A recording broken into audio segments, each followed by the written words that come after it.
Hi, I want you to close your eyes and imagine you just won a sweepstakes to practice with your favorite UWRF men's hockey player.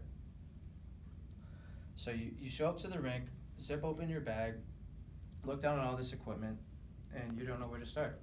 Do you start with your helmet? Do you start with your breezers? Do you put on your skates first? Today I will be demonstrating the correct process to get ready for hockey to ensure your safety on the ice. I've been playing hockey for 20 years of my life, and I have my own process as to get ready for hockey. And according to Instructables.com, Learn How to Play Hockey 12 Steps, it actually matches the way I get dressed right to the point. For people who would be watching this video, it would be people who are either new to hockey and want to learn how to get dressed properly, or people who are just interested in the preparation of hockey players in general. Start off with, as you can see, I'm wearing Under Armour. This is more of a personal preference. I don't like the feeling of sweaty hockey equipment rubbing against my skin, so that is why I wear this Under Armour right here.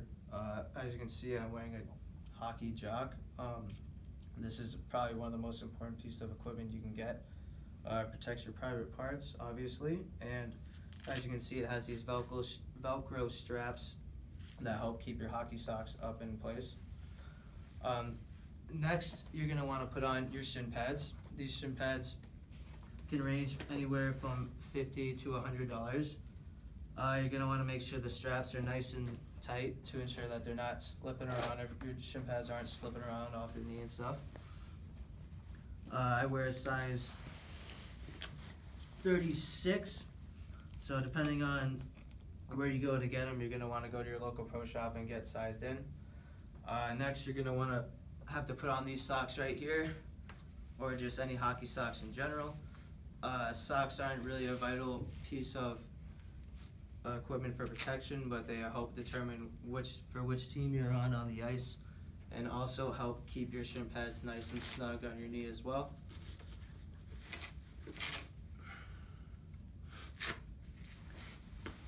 Next, you're going to want to grab your breezers, or butt pads as some people call them.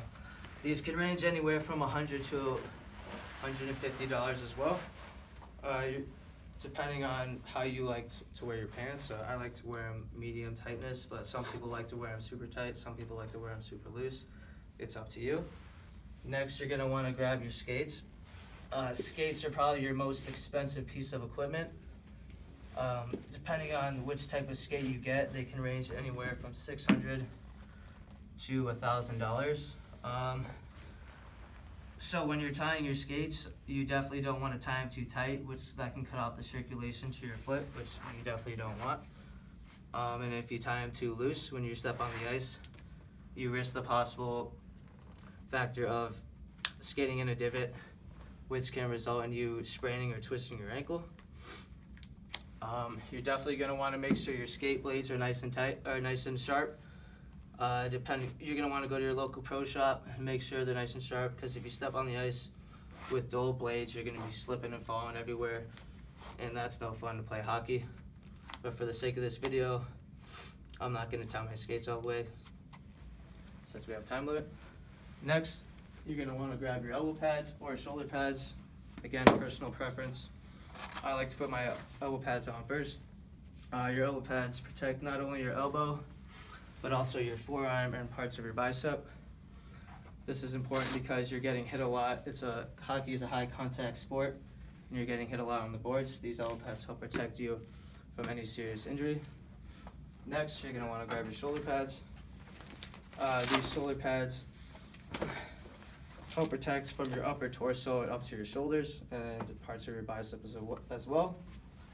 Depending on how you want them. Some people wear them loose, some people wear them tight. I like to wear them tight because I don't like to have hockey equipment super tight on my body. I like to feel nice and loose. Next, I'm going to throw on a jersey. Jersey isn't super important for protection, but it is important to determine which team you are on the ice. So it helps keep the game more organized. Last but not least, you got your helmet and gloves. Your helmet is probably your most important piece of equipment. You definitely don't want to step on the ice without your helmet. According to hockeycanada.ca, as of right now, there is a lawsuit against the NHL because of ex-NHL players who are having symptoms of CTE, which is chronic traumatic disorder, which is symptoms of aggression, depression, and suicidal thoughts. This is due to the concussions that they feel they didn't get enough attention to back when they were playing hockey in the NHL. Also, these gloves right here, you're going to want to have a nice snug fit there that won't slip off your hands.